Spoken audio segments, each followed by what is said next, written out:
Good evening, ladies and gentlemen. My name is Patrick Wetman and this is my fantastic Nanobrewery. And today I'm going to make a Guinness clone recipe, and I have called it Tegwyn Twin Flats Winter Ale.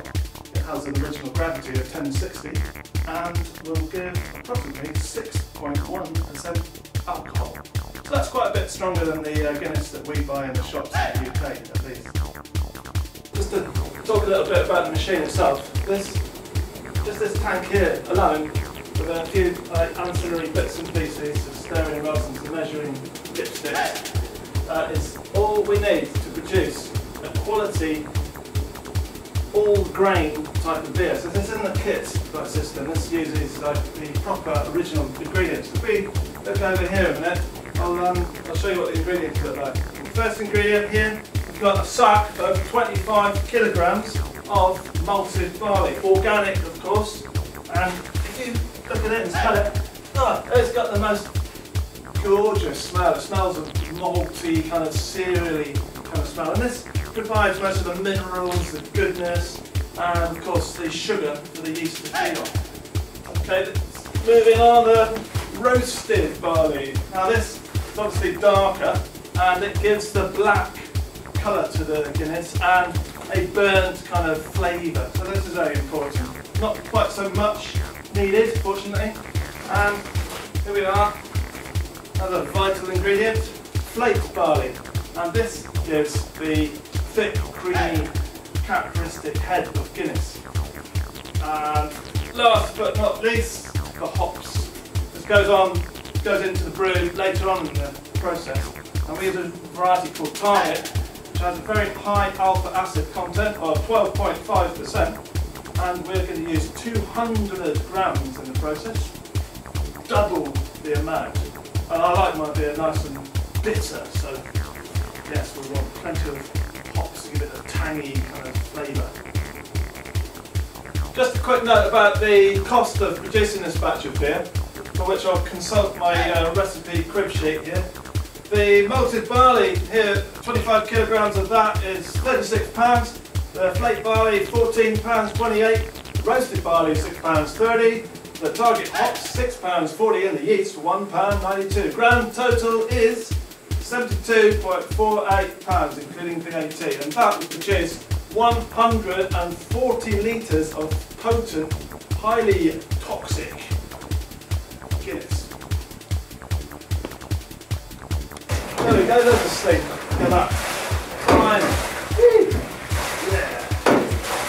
Now that we've finished sterilising the equipment, we're going to start the mashing stage, which is the first stage in the actual production of the beer.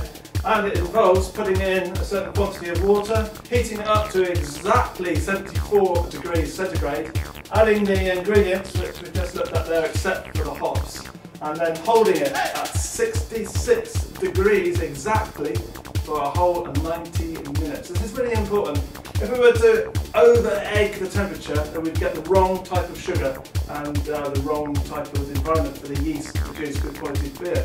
If we didn't heat it up enough, no sugar would come out of the barley at all. So this is like critical. We keep a very close watch on this little thermometer down here. There we go. We've got the bag in work. Ready? Here we go. That's a big job. And then we're going to pump the barley, the water and everything from the bottom through the bag. There we go. Oops, so this valve. Whoa, there it goes. There it goes. This is the fun part, I love this.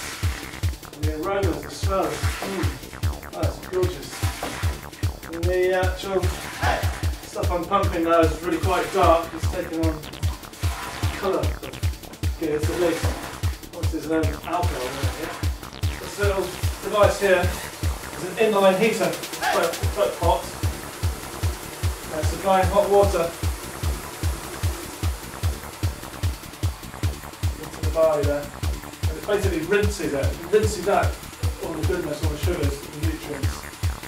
And then it goes through the barley and collects into the bottom of the tank.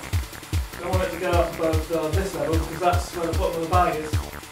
So the whole system is designed to have quite a lot of headroom in the top of the tank. We need that headroom in the fermentation stage anyway, because when it ferments, it can ferment quite vigorously for, particularly for the first 5 days, and the froth can come up the tank quite high. So we're looking for a specific gravity of 1060. As soon as this liquid here reaches 1060, then we know we've finished disparaging. Let's see, I'll put it down here. Put the manometer in.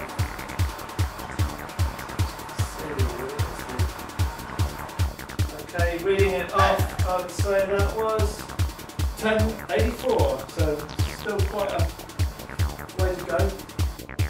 We're ready to pitch in the yeast lab, and as you may notice, I've wrapped the whole tank in duvets because it's February here and it's rather cold, and inside that is an electric blanket which I've put on number 3 to keep it nice and warm. And the yeast culture has bubbled away quite nicely. I need a small amount of alcohol, so that's ready to pitch into the top of the container here. So if I just peel back the top duvet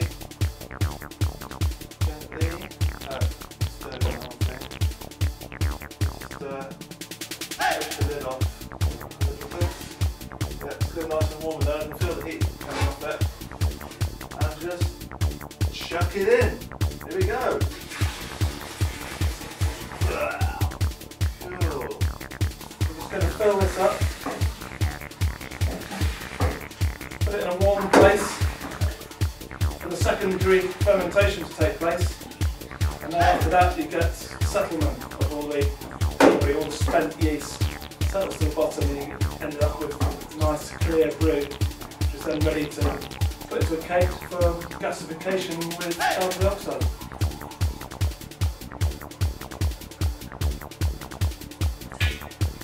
There we go. Doesn't taste too bad, it's a little bit flat, but it's nice and cool. Here we have some finished beer from the last batch. So here we go, let's decant it off.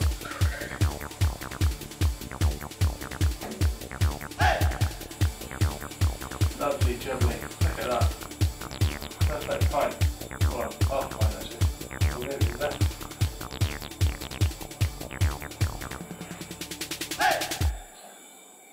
Yes, that was exactly how I like it.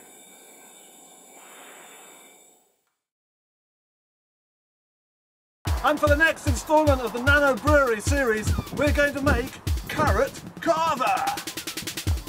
The first thing to do is to wash the carrots, so just get into a local building site, you put your hard hat on, your steel toe caps and your fluorescent jacket for health and safety, and borrow a cement mixer. Bung the carrots in the cement mixer, get it going round, and just like wash it, rinse it, then wash it again, rinse it. Easy.